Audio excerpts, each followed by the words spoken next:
Morning glory and evening grace, America. I'm Hugh Hewitt. That music means the Hillsdale Dialogue is upon us. And finally, after many promises, Dr. Larry Arnn is back, and we're going to talk about a particular book, My Early Life by Winston Churchill. Now, I've been telling you to get it and read it, not to listen to it. It's a book to be read, not listened to. And Dr. Arnn, if you will indulge me a quick recap for the listeners who came to us in the afternoons after I moved from the morning to the afternoon. Dr. Arnn and I have been covering the literary output of Winston Churchill, which is too much actually to cover. But we began with the River War. Then we went to the World Crisis. We've done great contemporaries. Now we're at My Early Life. My Early Life, Winston Churchill published in 1930. He was 54 years old at the time. He had just finished being Chancellor of the Exchequer. And before that, and I want to list this in reverse order, Churchill had already served in 1930 as Secretary of State for the Colonies, Secretary of State for Air, Secretary of State for War, the Minister of Munitions, the Chancellor of the Duchy of Lancaster, which I'll leave to Dr. Arnn to tell you what that is, First Lord of the Admiralty, Home Secretary, President of the Board of Trade, all those between 1908 and 1929. He was born in 1874. He was first elected to Parliament in 1900. He served in the British Army off and on from 1893 to 1924. His military units included the 4th Queen's Own Hussars, the 21st Lancers, something called the Malacan Field Force, which I'm not sure if that was just the Hussars or a mixture, the South African Light Horse, the Queen's Own Oxfordshire Hussars, the Grenadier Guards, and the Royal Scots Fusiliers. Did I do that justice, Dr. Arnn, in a minute? Yeah, that's about right. He skipped all over the place. I did. And yeah, well, he did too. That's why it's such a miscellany. Churchill, we will learn in this book, had the gift of doing about what he wanted to about all the time. And so Army regulations, whatever, he went where there was action and advancement, and he went fast. And he was... I've always been fond of our friend Tom Cotton, because when Tom Cotton, after 9/11, he decided to go risk his life because that was the honorable thing to do. That's what Churchill did too. And Tom was ambitious beyond that, but he wanted to prove something first, and that's what Churchill did. I sent notes to you beforehand, dividing the book, the first 2 hours, into 8 segments. But before we even got there, I said, we have to give some background on Lord Randolph Churchill, on Winston Churchill's mother, Jenny, on Lord Salisbury, and on Joseph Chamberlain. 4 big hoops to jump through, Dr. Arnn, before we even get to his time as a young boy in school, which is not remarkable. How do you explain Lord Randolph Churchill and Jenny Churchill to people? Lord Randolph Churchill was an important man. He was a 19th century Tory Democrat in the tradition of Disraeli. He got himself, he was a brilliant talker. He was funny. He was acerbic, and he got himself into a very high place at a young age. He did that in part by helping to break the Gladstone government over Irish home rule alongside Joseph Chamberlain, who was the father of the later Neville Chamberlain. And then by his wit and strength in the Parliament, he became Chancellor of the Exchequer in the Conservative government that beat Gladstone. And then he resigned in the name of economy. He thought the budget was too fat, and his career was over. He overestimated his strength, and it finished him. He went up against this man, Lord Salisbury. Now, your good friend and my acquaintance, Lord Andrew Roberts, wrote a book about Lord Salisbury. I think it was his first book, which I just sent him a note 2 weeks ago. When are you ever going to put this on audio tape so I can listen to it when I'm out trundling? And haven't heard back from him yet because I don't think there's much of a market for it. But Lord Salisbury is a formidable person. Even in My Early Life, the book we're talking about, he's there, stolid, implacable, large, and brooding over all of British politics for 25 years. Yeah, and he's the last real aristocrat to be Prime Minister of England. And And the Salisbury family is very old. They go back to, they were important in Queen Elizabeth I time. And Salisbury was a heck of a guy and a real live aristocrat. And he outdueled Lord Randolph Churchill extensively and decisively. And that was, things were changing in Britain. There's a reason why, hereditary peers stopped being prime minister of the country. And his nephew, Arthur Balfour, also very well born, but without a hereditary title, was the last even close to that right after Lord Salisbury. And Winston Churchill had fights with Arthur Balfour and then had a lifelong friendship with him. And Britain is changing, it has changed. Alas, it's not changing for the better right now. But, and Lord Randolph Churchill is a figure in that. He believes in free trade, which was the free trade and tariffs are different in England than here. Because the way they worked in England, they were much more political than an economic issue. They believed in the economics of free trade. But what happened was until maybe 2/3 of the way through the 19th century, the aristocracy controlled the House of Lords, which had real power, and significant parts of the House of Commons. And the tariffs they imposed were on farm goods. And the aristocracy was a landed aristocracy. And that meant they got more money for their crops. And so it was a transfer of wealth from the poor to the rich, or the middle class and poor to the rich.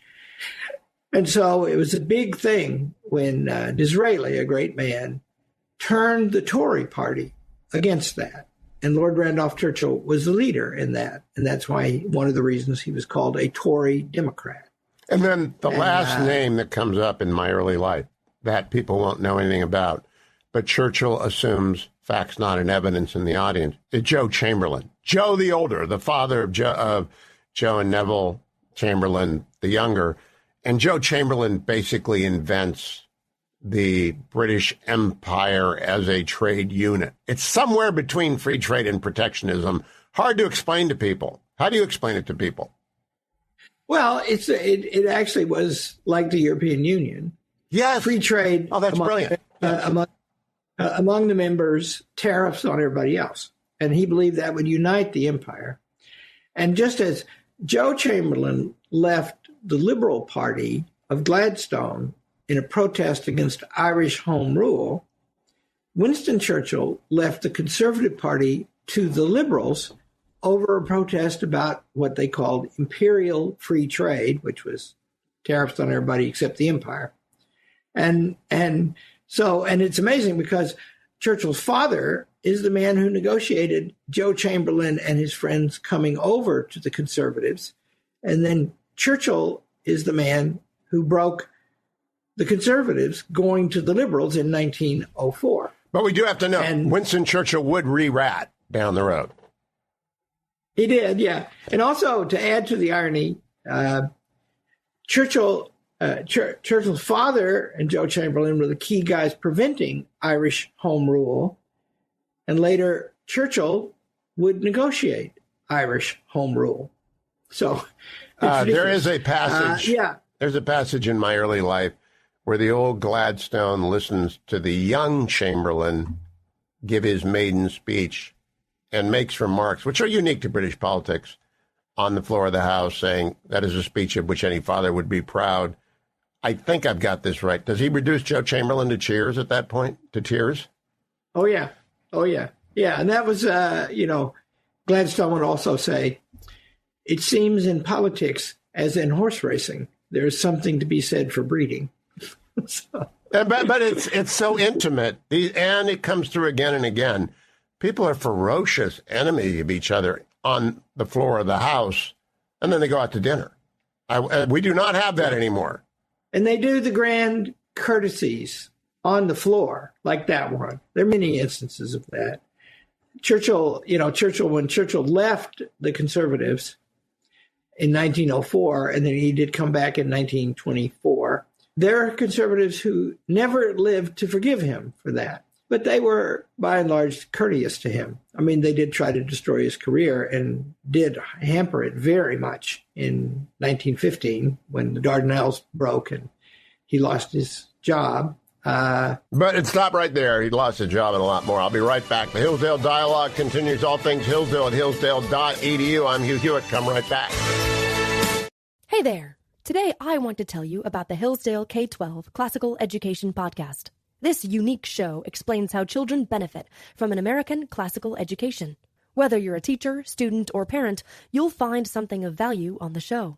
You'll hear from teachers and administrators from schools around the country, as well as Hillsdale professors and friends who are leading the effort to revive the American tradition of K-12 education.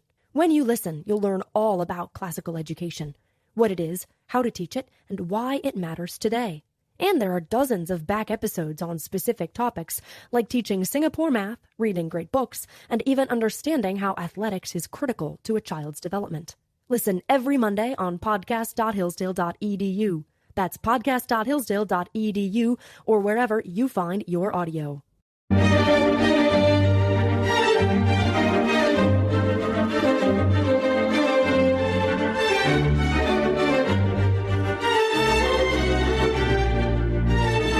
Welcome back, America. I'm Hugh Hewitt with Dr. Larry Arnn, all things Hillsdale at hillsdale.edu. You were saying, Dr. Arnn? You know, we were talking last week about what changes might come in the Congress. They might become a legislative body again. And if they do, one sign of it, and it would be glorious, would be if the debates on the floor became interesting, meaningful, and well attended. Yeah. Okay, let me move on now, Dr. Arnn.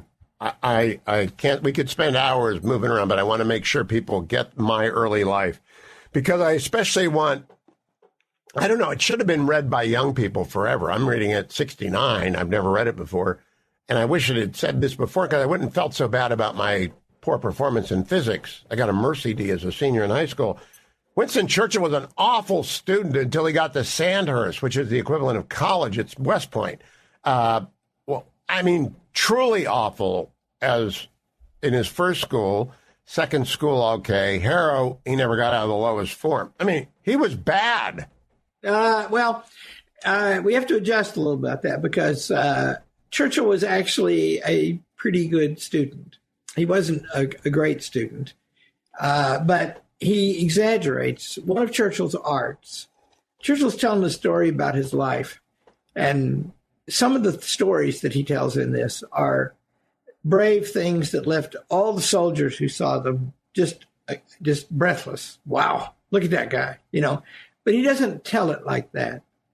And it was a great thing. You know, Churchill is, going into a House of Commons all his life, where just about everybody in the government has a degree from Oxford or Cambridge, and most of them Eton or Harrow. Churchill went to Harrow. He never went to college.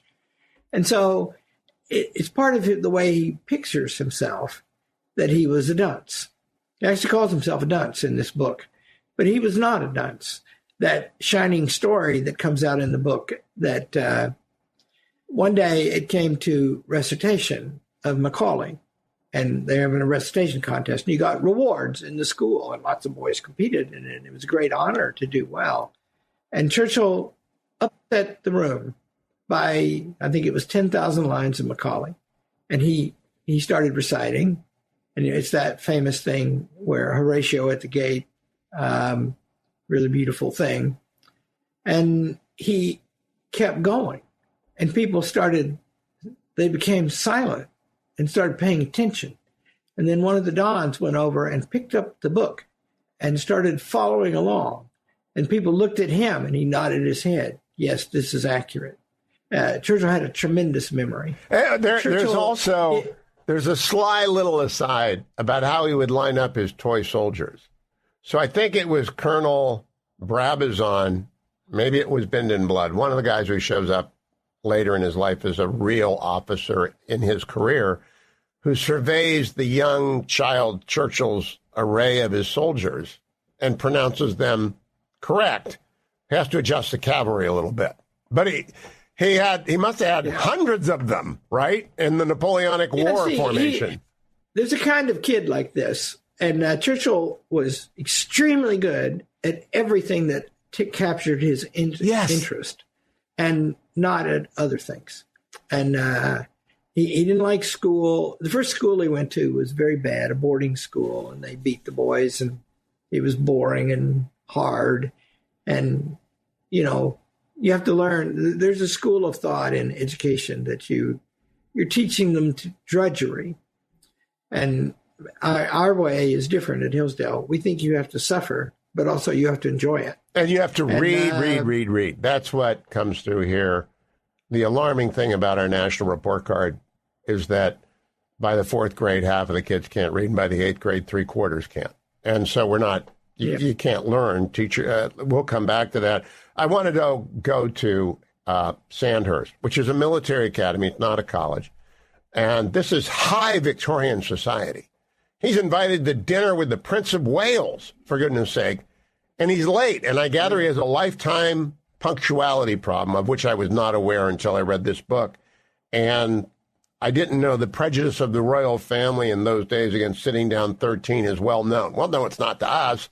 But the Prince of Wales scolds him. Don't they teach you punctuality?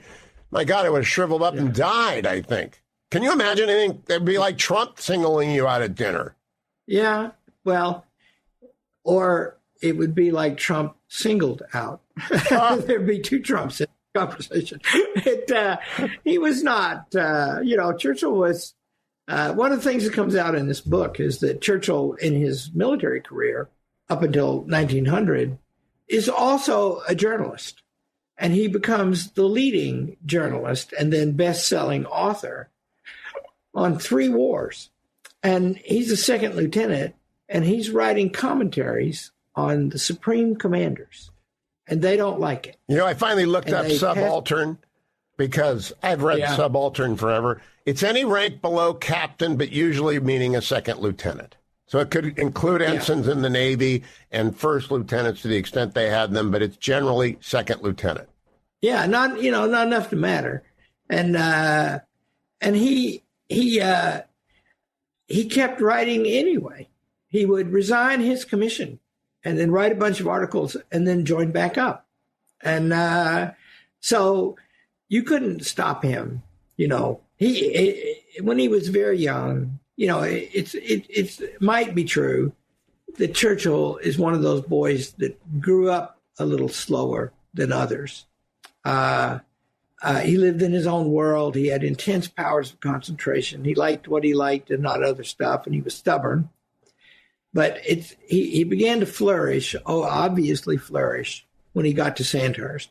What were they doing? I got to tell you, Sandhurst chapter, when he's in the recruits, the cavalry, after you get out of Sandhurst, has to train with the recruits, and he strains his sartorius muscle, which I had to look up. It's the longest muscle. I think in the NFL, when you pull your groin, you pulled your sartorius, and he has to grip the horse with an injured muscle because he's with the recruits, and he falls off his horse again and again, and the recruits kind of laugh, but he gets back up.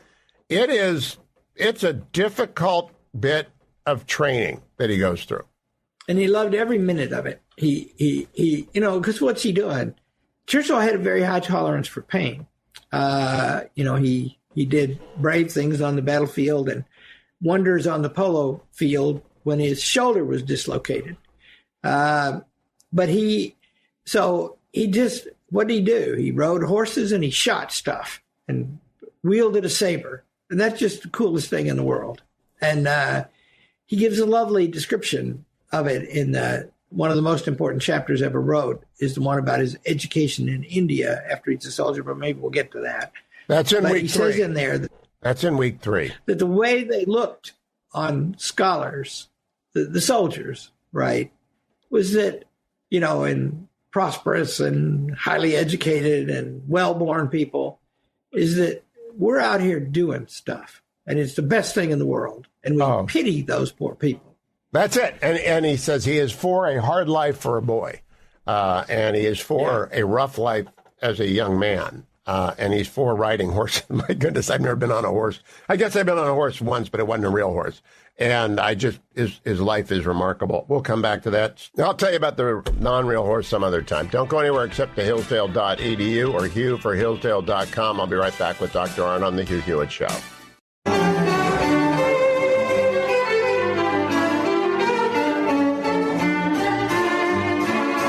Welcome back, America. I'm Hugh Hewitt. The Hillsdale Dialogue is underway. Hugh for Hillsdale.com for all prior dialogues. We're talking about Winston Churchill's My Early Life. That's the book you ought to be reading.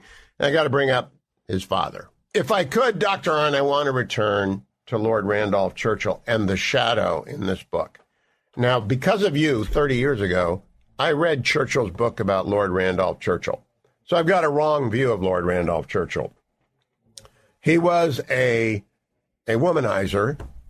I think he died of syphilis, if I'm not mistaken, and erratic as could be, and his wife isn't exactly a saint either. It's not the greatest home life for Winston Churchill. Yeah, Churchill loved his parents, he writes in this book, from afar.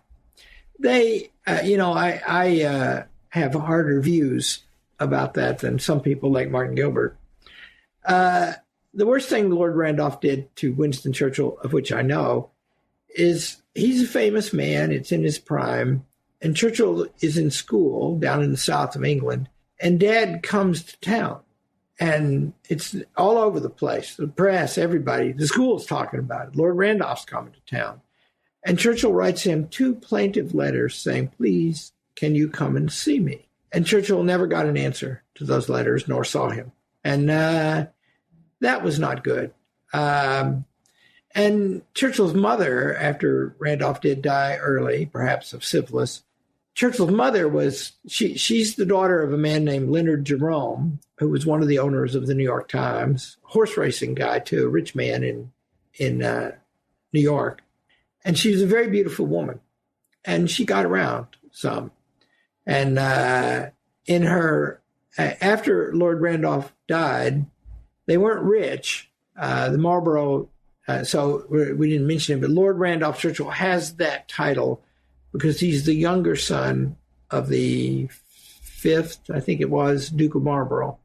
That means the great-great-great-great-grandson of the first great Duke of Marlborough who won all those battles. And the Duke of Marlborough was not a rich duchy. They survive today, by the way, because the house that Queen Anne gave the first Duke is one of the great houses in the world. Yeah, I love the fact my grandchildren, when they were stationed there, would go almost every week to Blenheim. And would play at Blenheim every weekend. It's open to the public. Well, I courted a young woman named Penelope in the grounds of the palace. Successfully, I should add. I did, yeah. And Churchill courted Clementine in the same place. I didn't know that at the time, but and I didn't do it because Churchill did it. I did it because of Penny. But first of all, it's just outside Oxford, and it's a magisterial place. And Churchill happened to be born there. He never lived there, but his father was the son of the Duke, and because his father was the second son, he got a courtesy title. And then Churchill was his eldest son, but those courtesy titles don't pass, so Churchill never had a title. Although it's worth mentioning at the end of his life, he was the first person outside the royal family in 150 years to be offered a dukedom. Can I ask you something? This is apropos of that. Yeah. Keir Starmer is taking down his portrait. And I'm just genuinely outraged at this because there's a slab in the floor of Westminster ordered by the Queen to be installed on the 25th anniversary of the Battle of Britain that simply says, remember Winston Churchill. And Keir Starmer is about not remembering Winston Churchill. I just view it as ungrateful to everything. Yeah. And, one fears that they have lost themselves. And it's very bad. They don't have any money. They keep expanding government expenditure. They're up against debt limits, as one day we may be, which heaven forfend if we don't get the expenses under control. And they can't defend themselves. And they beat their chest and talk about beating Russia in a war. And they're not serious. Bill Maher had a wonderful rant a few years ago where he said, we're not a serious country. Well, they don't seem so to me. And pause right there. They don't seem so to me either. It's no secret that Americans are more divided than ever. And it's not just over what policies will improve our great country. No, it's over whether America is great at all, whether America deserves our love. That's why Imprimis is so important. Imprimis looks at the issues of the day from a constitutional perspective, reminding citizens always of our great heritage of liberty. For more than 50 years, Imprimis has featured speeches from the smartest conservative thinkers and writers at Hillsdale events. These days, Hillsdale publishes people like Molly Hemingway, Andy Puzder, Harmeet Dillon, and Chris Rufo. Over 6.4 million American households and businesses receive Imprimis absolutely free. And I urge you to sign up for it today at no charge. To get your free lifetime subscription, go to hillsdale.edu/lifetime right now.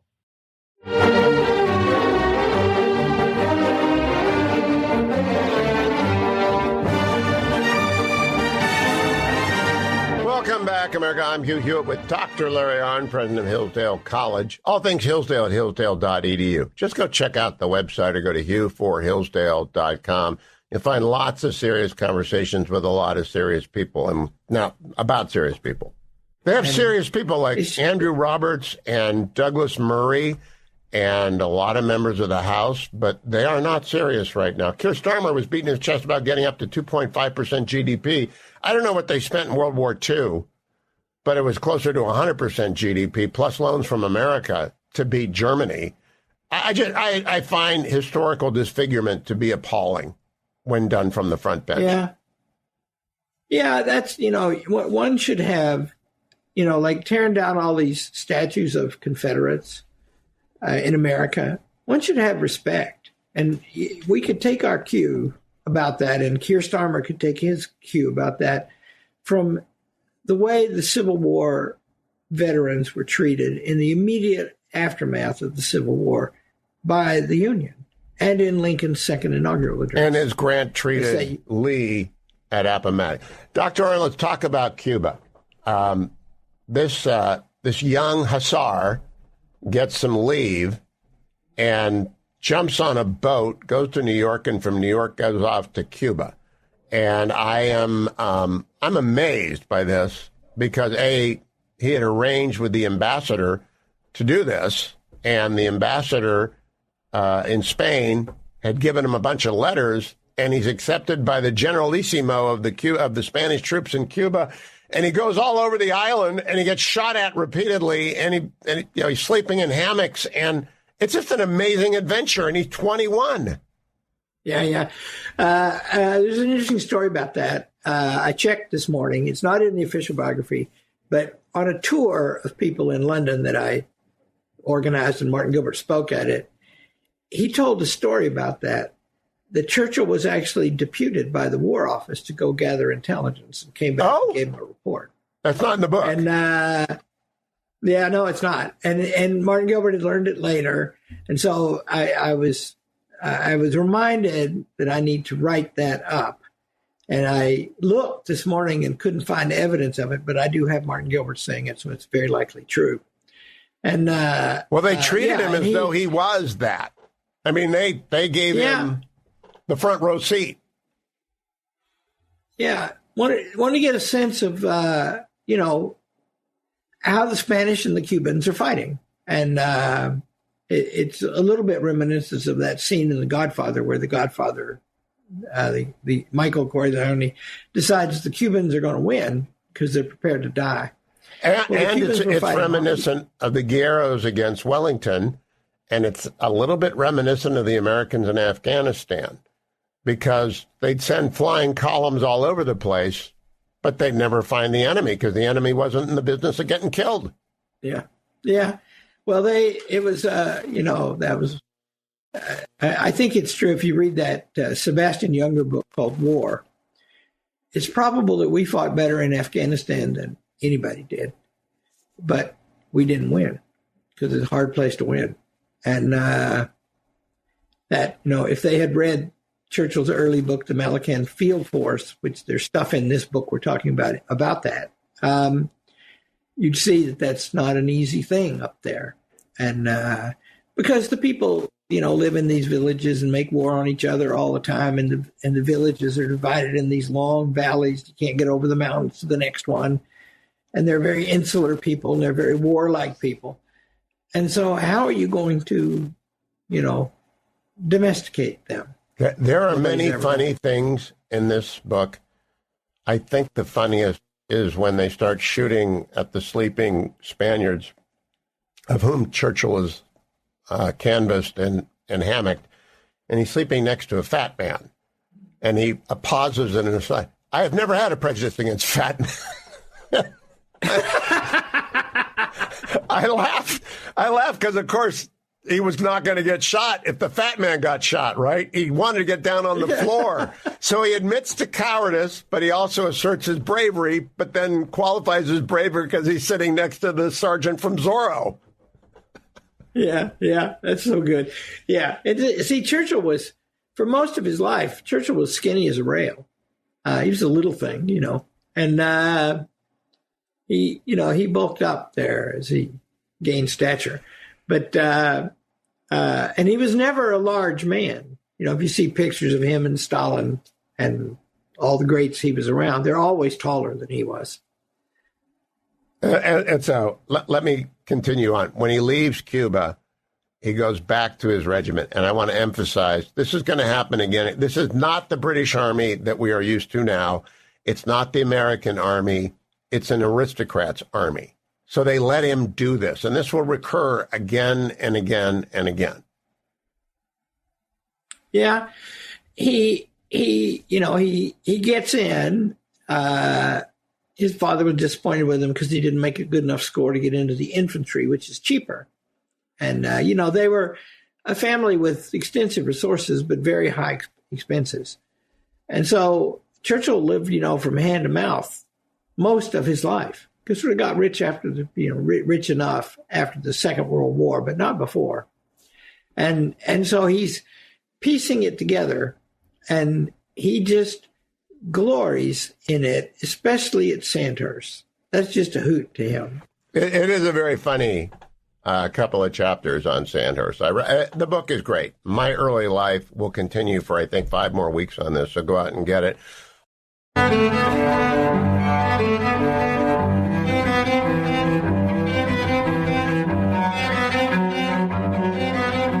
Welcome back, America. Hillsdale Dialogue underway, and they're all collected at hughforhillsdale.com. We're reading My Early Life by Winston Churchill. There's a lot to cover in it, Dr. Arnn. Oh, right. The last part of this segment, the Entertainment Society. He and the Sandhurst boys think that the ladies ought to be able to mix with the bar crowd, so they go down, and he could have gotten in a lot of trouble, but he's doing hijinks. He's a young man with a uniform. He's doing hijinks. So his first political speech is, these ladies were ladies of the evening, and his first political speech was in defense of them. And, he's a young jock, and he's a very interesting young jock. And he is becoming, part of what explains his uneven, it wasn't bad, but his uneven performance in school was that he was a very restless man. And when he was a young man, he was too young to really understand that about himself. But it starts coming out now because he loved the military. He loved training. But right away, he's looking beyond it, too. His life proceeds from... Let me spill it now to Luck, Part 1. A very short segment here, Doctor. He repairs occasionally, repeatedly to luck. Very little about God, a lot about luck. And he believes in luck, and he also believes it evens out. So if you have good luck, appreciate it. And when you have bad luck, remember your good luck. It's kind of a fatalist view of things. No, he believed in, he came to believe. He's already beginning to believe. In these years in this book from Cuba, he writes to his mother that God did not make a force like him merely to stop a bullet. He also writes, nothing more exhilarating than to be fired upon without effect.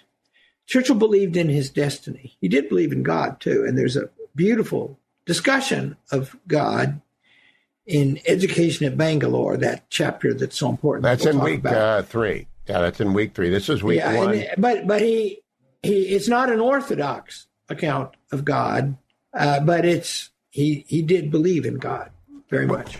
We will come back next week, America, because We got a lot more to cover, and we're just getting out of Sandhurst. And it's rollicking good. Dr. Arnn, what age do you think young people ought to read this book? Well, Churchill gave advice about that. I think he was 27, might not remember that right, when Napoleon took Toulon, launched his great career. And so if Churchill met a 25-year-old or a 22-year-old or a 26-year-old, he'd say, in 5 years, Napoleon had taken Toulon. You've got 5 years. So you should read it early. All right. It's a great guide to how to be a spirited young person. We will be back next week. And how to become more serious. We will be back next week. And we all want to be more serious and more spirited. Go get My Early Life. We got 5 more weeks of My Early Life. Don't miss any of it. All Hillsdale Dialogues at hillsdale.edu or Hugh for Hillsdale.com. Thank you, Adam. Thank you, Harley. Thank you, Dwayne. Talk to you Monday on the next Hugh Hewitt Show.